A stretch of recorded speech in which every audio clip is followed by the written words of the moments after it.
Knowledge is the greatest wealth that the humanity has gathered and accumulated for centuries and millenniums.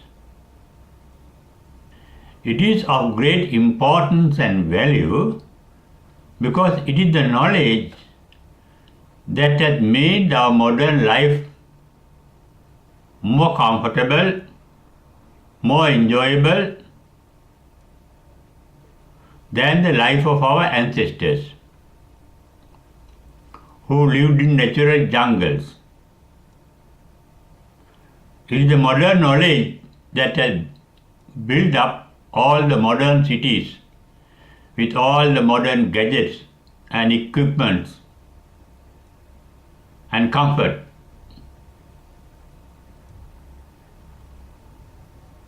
Therefore, there is a great value in gathering more and more knowledge to make our life comfortable.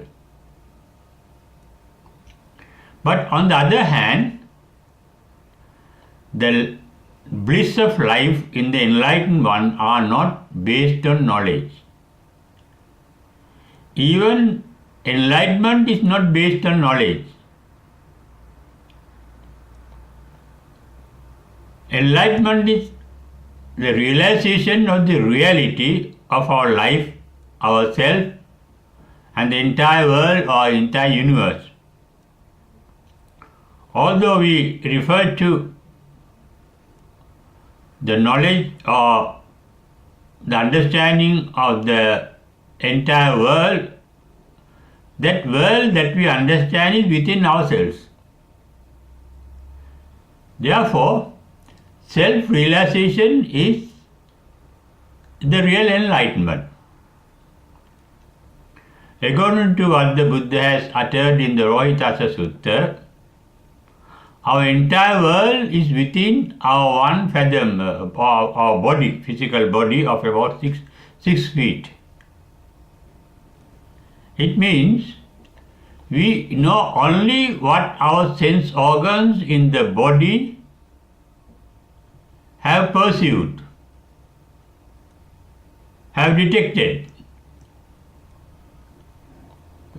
It is their response to the external world that sends signals to our brain to understand those signals with the help of the previous knowledge preserved in our brain cells, saved in our brain cells.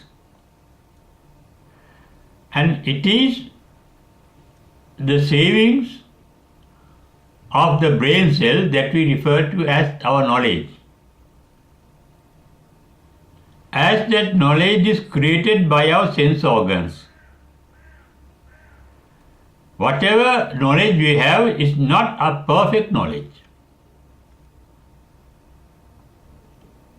Because all our sense organs are limited in their capacity to understand or to grasp the respective sense objects. For example, we see colors in the outside world, but really the colors that we are aware of are not the colors of the external world, but the colors created within our eye, the sense organ called eye. That is why in Buddhism, the eye is called Chakkayatana. Ayatana means an organization of seeing. It means it is an organization that creates the activity called seeing. We see only what is organized and created by our sense organs. When we see an object, That means see an object means the light reflected from that particular object touches our eye, and that light waves reflected from the particular object are made of electrons, and our eye is made of atoms round which rotate and revolve electrons.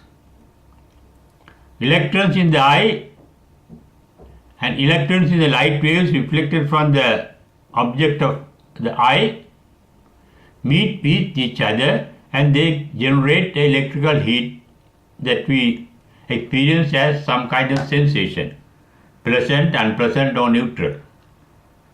And at the same time, those light waves reflected from the particular object create an image in the retina of our eye, and through nerve wires electrical signals those are bioelectrical signals are sent from the retina of the eye into our brain, where similar experiences are recorded as memories.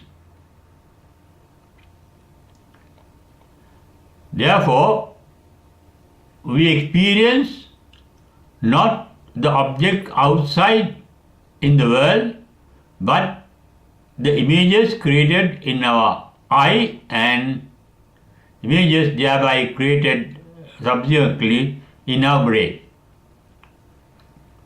Then all what we experience can be called an illusion. In the Advaita Vedanta Siddhanta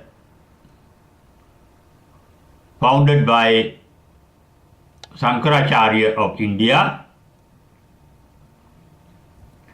everything that we experience is an illusion except what you call the absolute reality called Brahman.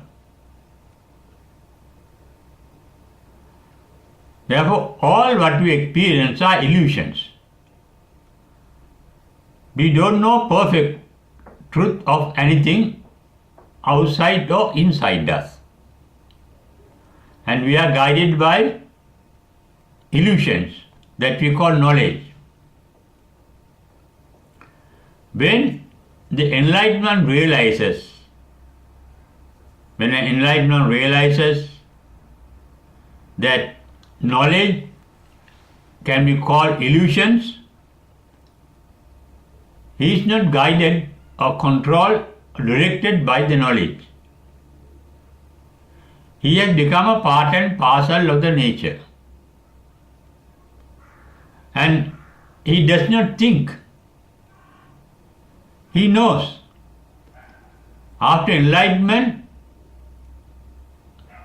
the thinking capacity of the mind ceases, but the knowing capacity of the mind remains. And enlightenment can know the reality of things as they are. And that is referred to as Yata Bhuta Jnana Darsana. They have the past memories. They are saved and preserved in their brain cells, in the brain cells of the enlightened one. When they require them, they can retrieve them, they can open up the past memories. For example, the Buddha can recognize this is Reverend Rahula, this is Reverend Ananda, this is Reverend Sariputta, this Reverend Moggallana, etc. This is Anadabindika, this is Visakha, this is King Suddhodana, etc. That is with the help of the memories already saved in our brain cells. But Buddha doesn't see things and beings in the way that we see things and beings. We are guided by the mental illusions called knowledge, what we know. But the enlightened ones, like the Buddha, they see the reality. When he look at a particular person, he does not get attached to that particular person, nor does he resent that particular person. He can take that person as he or she is. But as he is, every person, every being, everything is a heap of aggregates. They are made of physical and mental phenomena. And every mental or physical phenomena is born to decay and die. They are called Shenabangura. They appear, disappear. That is the real nature the enlightened one can see. That is why they don't get attached to anything, nor do they resent anything. It is the bliss of non-resentment and non-attachment and non-ignorance that the enlightened ones experience. In our case, through our knowledge, we get attached to things, we resent things, and sometimes we ignore things due to the past experience. All the past experiences are retained in our brain cells as illusions because no experience we have had in the past can be said perfect. We experience only a partial reality. It can be practical reality, but it is not the actual reality of things, events, or beings. Knowledge is the record of distorted reality.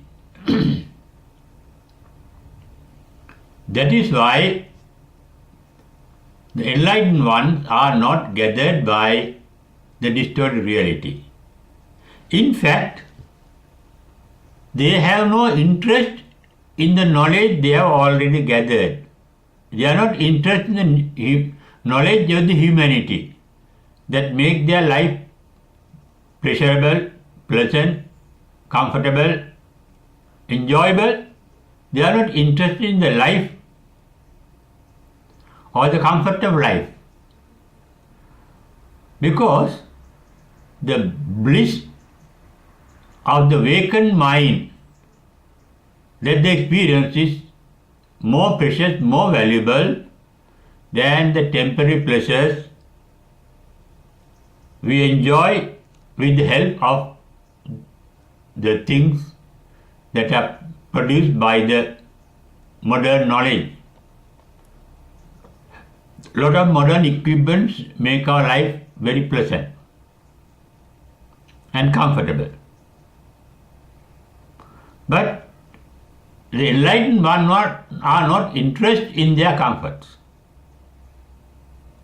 That is why even Prince Siddhartha left his kingdom, his inheritance of a kingdom, comfort of the life in the royal palace, and he went to the jungle in search of a permanent bliss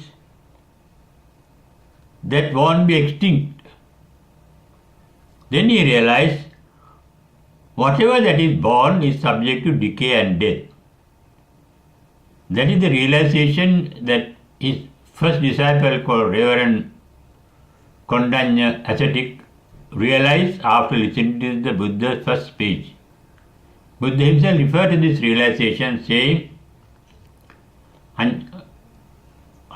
Atmato Anya Kondanya, so Dhamma Chakkum Udapadi. Here Chakku means the eye, but here is the sight or the insight. Reverend Anya Kondanya got the insight into the reality of the mental world. The mental world are made of mental images. They are called Dhamma. The object of the mind or any object in the mind can be called a Dhamma. And any mental object mental image, is born to decay and die. They appear and they disappear. A mental image means thought. Every thought, every feeling is a mental image. Every idea is a mental image. They are not permanent. They appear and disappear. Yankincha samudaya dhammam sabbantan nirodhammanti. That is what the Buddha said regarding the realization of the ascetic Kondanya. Yankin samudaya, whatever that arises, sabbantan nirodhammanti, get extinct. They disappear. Whatever that appears, disappears. Therefore, they get the realization it is foolish to get attached to things that are impermanent. Impermanency. That is, seeing the reality of our mental images to which get attached and which we resent. We get attached when those images are pleasant and we resent them when they are unpleasant. And ultimately, enlightenment realizes it is futile and it's of no use resenting or getting attached to things that are impermanent, because they are born to decay and die, and that mind is free from attachment. And that mind is free from knowledge also. Knowledge is mental images. Mental images are thoughts. Every thought is a mental images. Thinking means a flow of mental images. What happened to the Buddha at the enlightenment was the cessation of the thinking process. In his first paean of joy, he referred to it saying, Visankara gatan citta. The thinking process ceased at the enlightenment. Punagehan nakahasi. Because the mind is incapable of getting attached to a geha. Geha means, geha sita means, geha means getting attached. Non-attachment. That is called vitaraga. The mind has become vitaragi. Non-attached, not getting attached to anything. Vitadosi, not resenting anything. With mohi, not ignoring anything, that is taking things as they are, and then there is referred to as yathabhuta jnana darsana. Taking things as they are. And such a mind, as I mentioned earlier, is not dependent for the bliss of life, or the bliss of the mind, or the bliss of enlightenment, for worldly conditions. No worldly condition can affect their mind. Worldly conditions have no effect on the mind of the enlightened. That is what is meant by Buddha's statement in the Mahamangala Sutra, Puttasya loka dhammehi chittang acana kampati. Their minds are not disturbed or perturbed or affected by coming in touch with the worldly nature, the worldly vicissitudes, the things. As the enlightened are not interested in anything worldly, they are not interested in their own very life, their body. They don't consider their body or their mind as their entities. They don't think this body is mine or this mind is mine.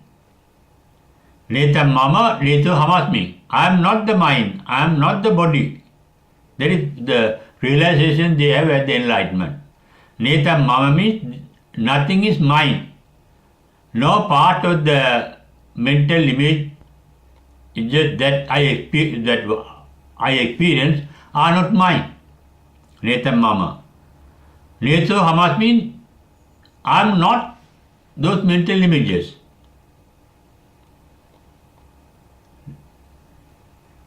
Numesu attani. They are not my soul.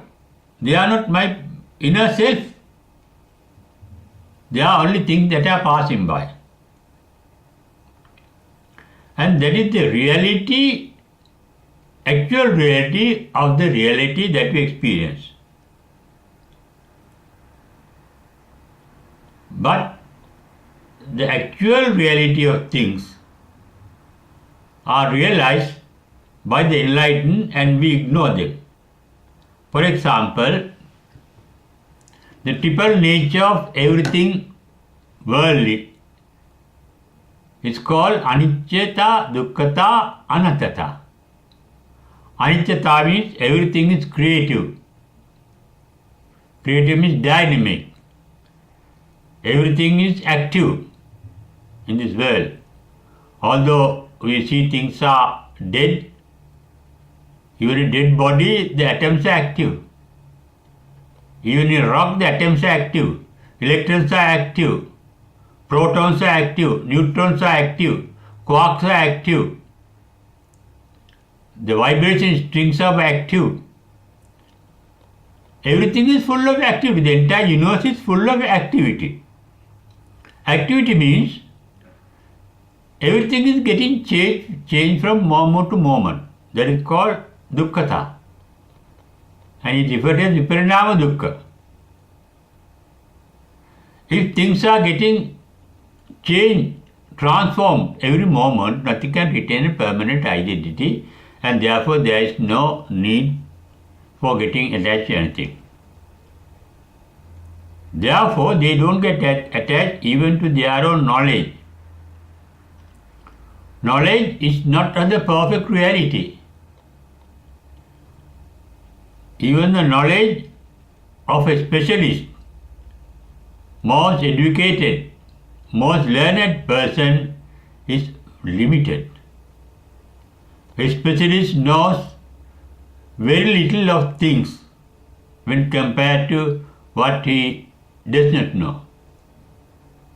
He may specialize in something, but that knowledge is limited. What he does not know about that thing is much more than what he knows about it. Therefore, our knowledge is not the thing that we should depend on, to which we should get attached to. But for practical reality, we need knowledge. We need the knowledge of products. We use modern vehicles. We use TVs. We use laptops. We use desktops. We use cameras. We use refrigerators. All the modern, we use cars, vans, buses, aeroplanes and jets. Modern knowledge has brought such things to make our life comfortable. But if we are spiritually advanced, we won't get attached to these things. We can use them without getting attached to them. That is why Buddha in the Dhrona Sutta explained to a Brahmin, I am like a lotus that is blossomed above the water of a lake or any reservoir. The lotus is born in the water, brought up in the water, sustained by the water, but it exists apart from the water, without getting attached to the water. Similarly, Buddha says, in that sutta, Buddha said, I am a Buddha because I am born in this society, I have been brought up by this society, I have been maintained and sustained by this society, but I live apart from the society. Not that he was feeling isolated, He was not attached to society. He was not depending on the society. And he could remember all his past memories, memories of his previous lives too. Innumerable lives. He had the knowledge, but he was not guided by the knowledge. All knowledge, as I mentioned earlier, is limited. The enlightened ones are guided not by the knowledge, but by the instinct, by the nature, by the prajna, by the wisdom. Wisdom is not knowledge. It is the capacity to understand the reality and the capacity to do what is proper at the particular moment. It is an instinctive knowledge.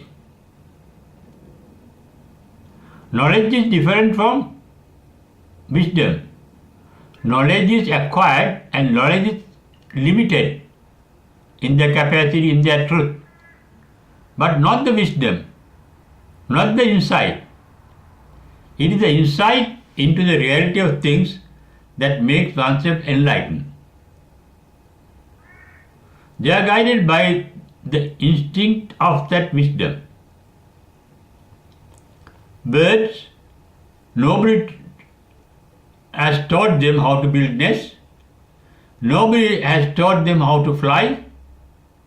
Nobody has taught fish how to swim.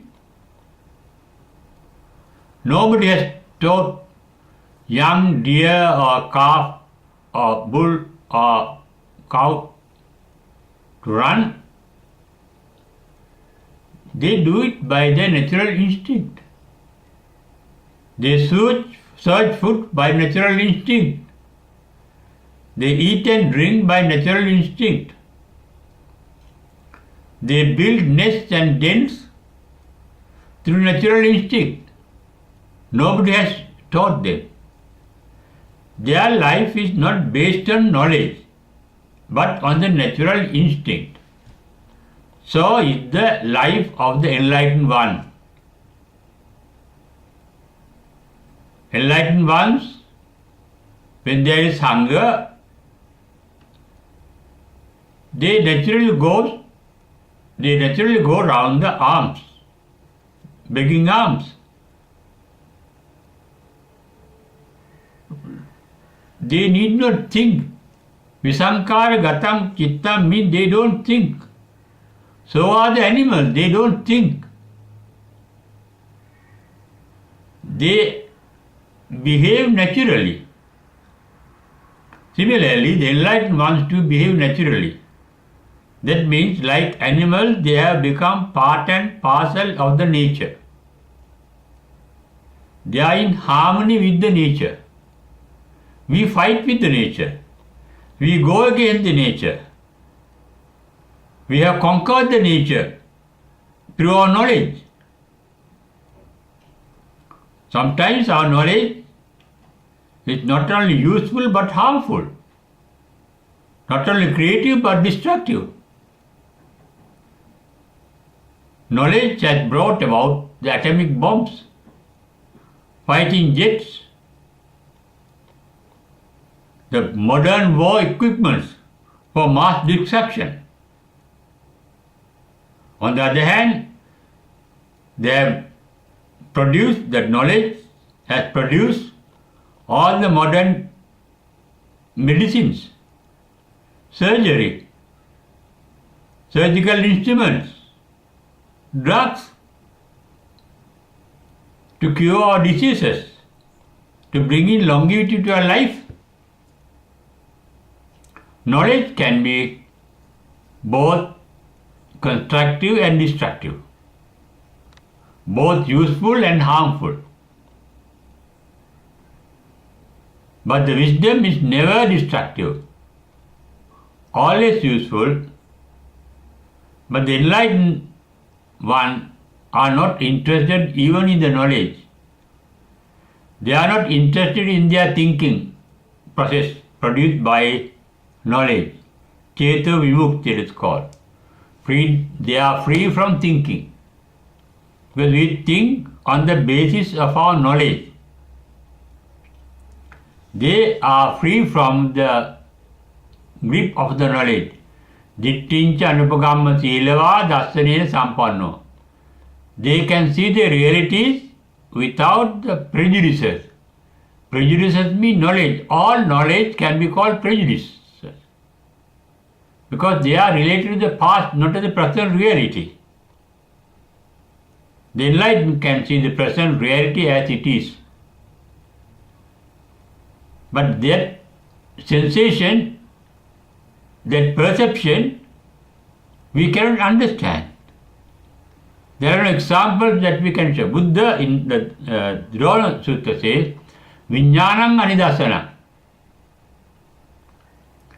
There is awareness, there is sensation, there is knowing, but what that knowing, we can't say by an example. They have a enlightened one instinct to know what is proper, what is to be done, what should not be done. They are called aseka, they are not disciplined by the knowledge. Aseka means non-discipline. Discipline is required when somebody goes wrong. The enlightened one never goes wrong. Therefore, no discipline is required, that means no knowledge is required. They act actively. For them, we can say the knowledge is redundant. The knowledge is there, but of no use. No need for knowledge. We need knowledge to make our present life more and more comfortable, more and more pleasurable, more and more enjoyable. But the enlightened ones are not interested in the modern life, the comfort of modern life, joy of modern life, pleasures of modern life. They have realized the reality of those things, because all those things of the modern life are born to decay and die. They vanish. They have realized the absolute blissfulness through enlightenment, which we cannot comprehend with our worldly knowledge. Therefore, the main fact that we have discussed is knowledge is very useful and as well as very destructive, and knowledge has brought all the comfort of this life as well as all the war, the division, the warfare, conflict in this vertical life. Therefore, the knowledge has two-sided, good and bad. But beyond that knowledge, the enlightened one have realized the ultimate reality, the ultimate truth and the ultimate bliss. Therefore, knowledge is redundant for them, of no use for them, of no need for them. But until we get enlightened, there is no point in giving up knowledge. But also, there is no knowledge if you are going in the spiritual path to acquire more and more knowledge. It is where the knowledge ends, the wisdom begins. Wisdom begins with the observation of our own mind full of knowledge. And beyond the knowledge, one will get the insight into the supreme bliss and the supreme bliss of the supreme wisdom. We all have the capacity to enjoy that supreme bliss of wisdom beyond our knowledge, which will become redundant after enlightenment.